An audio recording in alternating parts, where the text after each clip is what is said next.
This one might be a little tougher to discuss because it kind of uncovers some skeletons, I guess, if you want to call it that. A bit of transparency. Let's talk about it.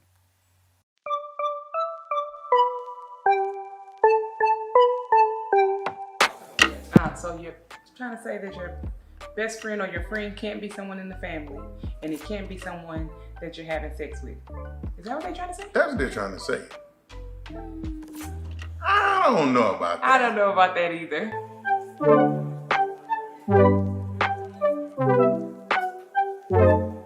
Quite frankly, from the Lees, secrecy has no place in your marriage.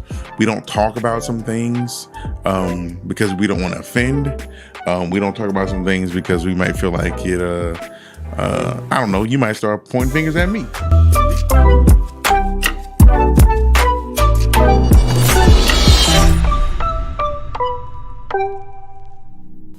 Hello, I'm James Lee. And I'm Tasha Lee. And we are Elevate Marriages. Hello, everybody. We are marriage advocates, marriage champions, married 21 years together as husband and wife.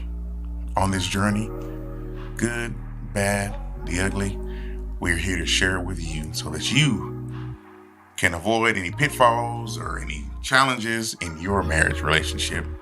We don't claim to be anything else other than vessels chosen by the Lord to share this message with you, and we ask that you share it with those that you think can benefit from it.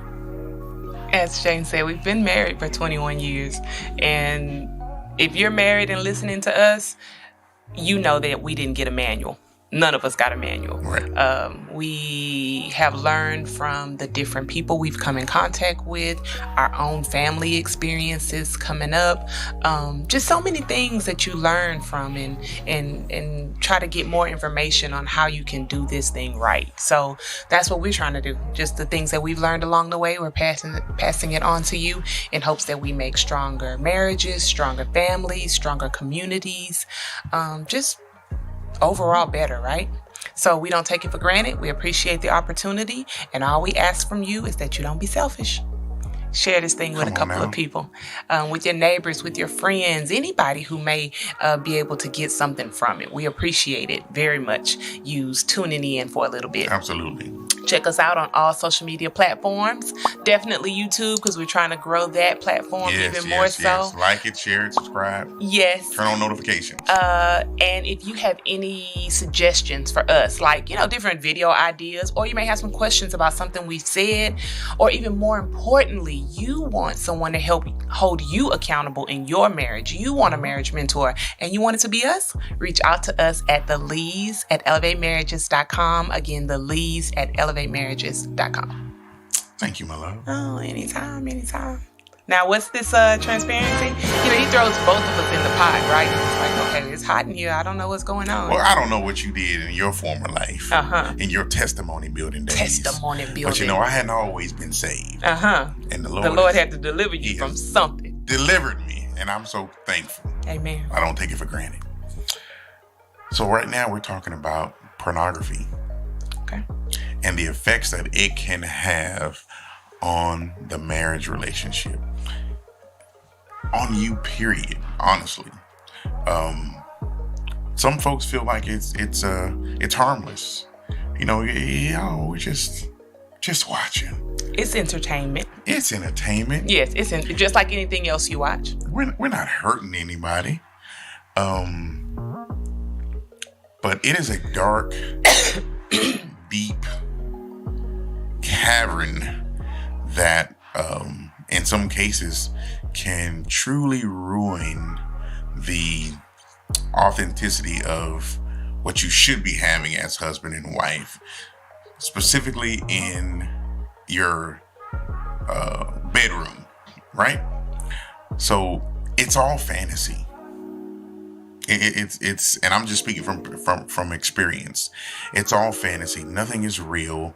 There's really it's a movie. If you want to call it that. because movies typically have a plot and a message and good actors, but nobody's there for any thespians. There's no thespians, so to speak, in pornography. I meant when I said that it's a movie, I meant like when you say it's not real, it's not authentic. Okay, neither is I don't know anything Denzel's in. It's not real. Right. You know, he's what not I'm, what I'm really saying blowing is up real that as movie. in the aspect, because there can be a real relationship between you and I, and real opportunities for us to connect as husband and wife in our bedrooms.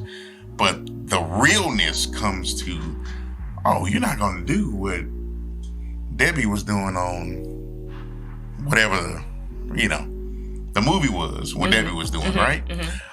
It can take you to a place to where you can watch that stuff and you feel like that's the way it's supposed to go with your wife or with any woman that you happen to be in a relationship with, or whatever the case is. It's not a representation of true life interaction as husband and wife sexually. So tell me why, or what makes it different when you watching the shoot 'em up bang bangs or whatever, these gangster movies or whatever. You feel like you can go out and, oh yeah, when I get in an altercation, that's how I'm gonna beat them up, or I'm gonna be the Chuck Norris of this fight because that's what I'm gonna do. You don't think that? It's like, I don't have the same skills Chuck got. So what example. makes me think that I would have? That happens, right? But it does happen. You go through that.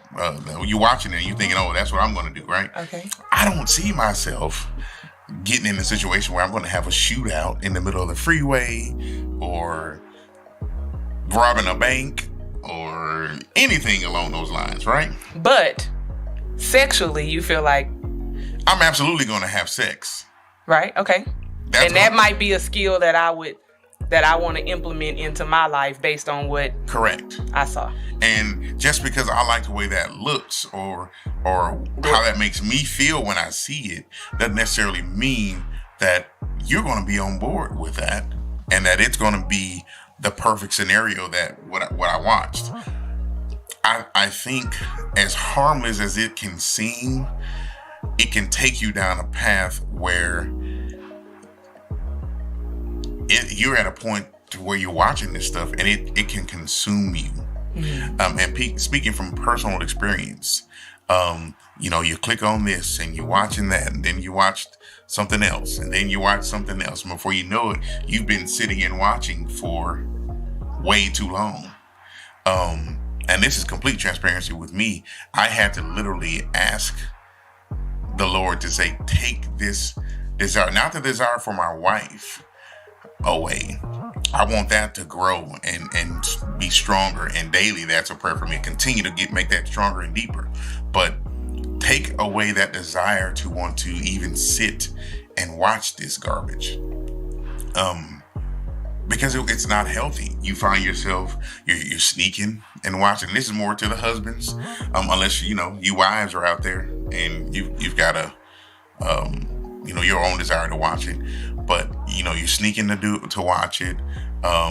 Maybe the feeling that you get after you watch it and do whatever. It felt dirty to me almost. And just living your life. A little bit of conviction. Yeah, absolutely, right? I can't say that I have ever, because if we're being transparent, and I may speak for some of the wives, because if you're into watching it, that's you can't say that I've ever been into movies or videos like that. But I'm a reader, right? And no, I don't mean I read Playboy magazines, not like that. Like, I like books, I like novels, right? And I like romantic novels too. Little by little, of course, some of those let's even start before we go into novels that are more graphic. I'm talking about a regular romance novel. So the romance novel is he comes in with the flowers and he sweeps you off your feet, right, and he whispers these sweet nothings in your ear, and he gently kisses you on the collarbone. And I mean, it's just all together just so, oh my goodness, that's so sweet. You also take those little nuggets into your marriage. Well, why don't you ever grab me when you come home and pick me up off my feet and carry me into the bedroom and slowly undress me? And as you do, all this other stuff that you start to read, you transfer that into into your relationship.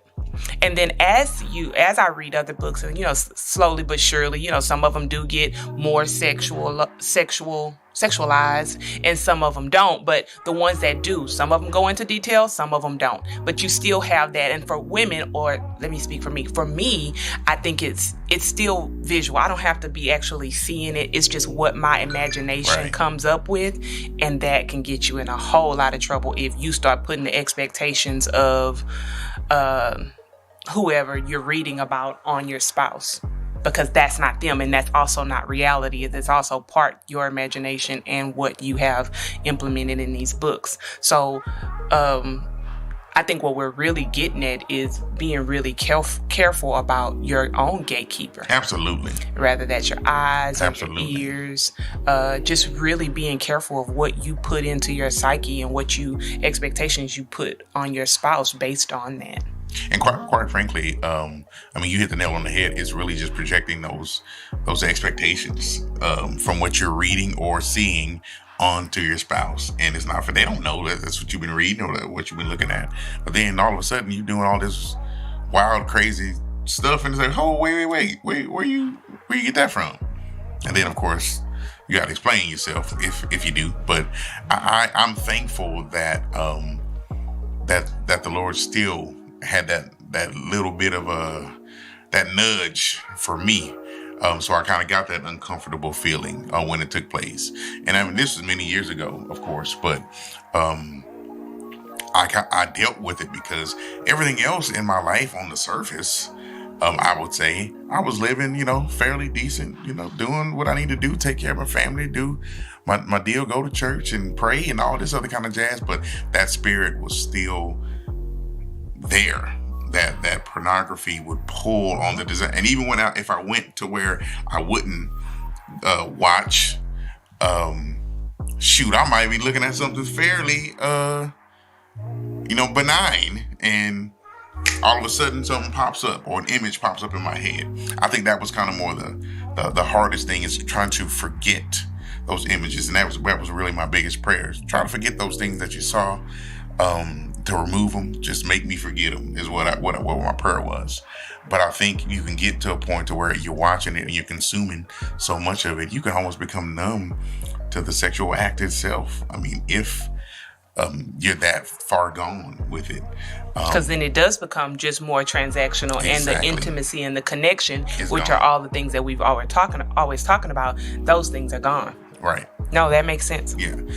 So this was more of a transparent moment for me and us together to share how it can be a detriment to your marriage if you allow it to.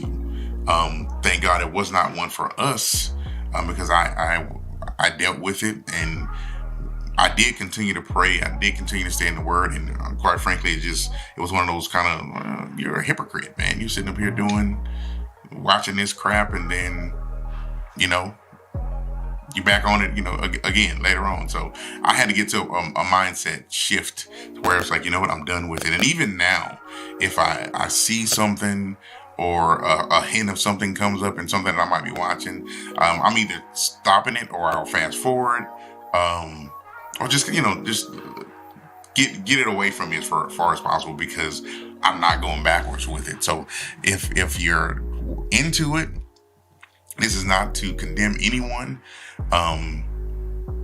but there's a way out away from it. And I feel like now my connection with my wife is much more stronger because I've pushed aside that stuff, and my focus is on her. And my focus is on making sure that we can grow together, and that our marriage relationship, when it comes to us connecting sexually, is better. Oh, absolutely. And I think and I don't know, we've probably said it a couple of times on videos, what is the biggest cause of divorce, and people say, oh, it's finances, oh, it's lack of sex, oh, it's this or that. And we have said it's unmet expectations, right? And that's unmet expectations about anything. And we'll probably do another video about, are we really even talking about sex? Right.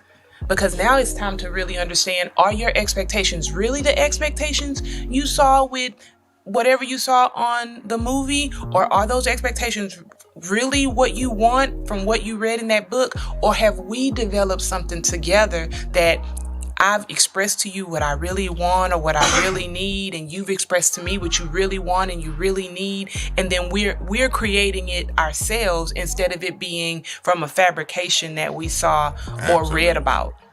And I think it's so easy to do that and get so caught up. And not only is your spouse let down because, hey, maybe I'm just not into all of that you were talking about, but guess who else is let down? You are. Because you are thinking about all of this other stuff that's not real. You've placed a burden on yourself that you shouldn't even have. Oh, I think I want that because in the book, she really liked that. That was really, really sweet. Or in the movie, it looked like she was loving it. So this must be what my wife's going to love or my husband's going to love. That's not the case. Absolutely. You're setting yourself up for a letdown. So that's all we're saying. The big part of this, too, is the connection between the two of you, maintaining something that's real, something that's genuine, and something that'll last well past the credits or the end of the book. Absolutely. That was it. It's a true transparent moment from us. Yeah. I was, kind of like treading lightly about whether I even wanted to share, but we're an open book. There's nothing that we're afraid to talk about, and so this too was just kind of something I felt like the people needed to hear, because there's probably someone else dealing with the same thing that I dealt with 10, 15 years ago. So there you have it from us. Oh well, it's out there now. It's out there. We appreciate you guys tuning in. We ask that you share this, like it, comment, engage. We appreciate it. Absolutely. If you need anything from us, of course, to reach out to us on all social media platforms, Elevate Marriages, and that YouTube channel. We're trying to grow that. So go on over there, subscribe, like it. We appreciate it. Yep. All right. Until next time, do the best you can until you know better. And when you know better, do better. I'm James Lee. I'm Tasha Lee. We'll talk to you soon. Bye. Peace.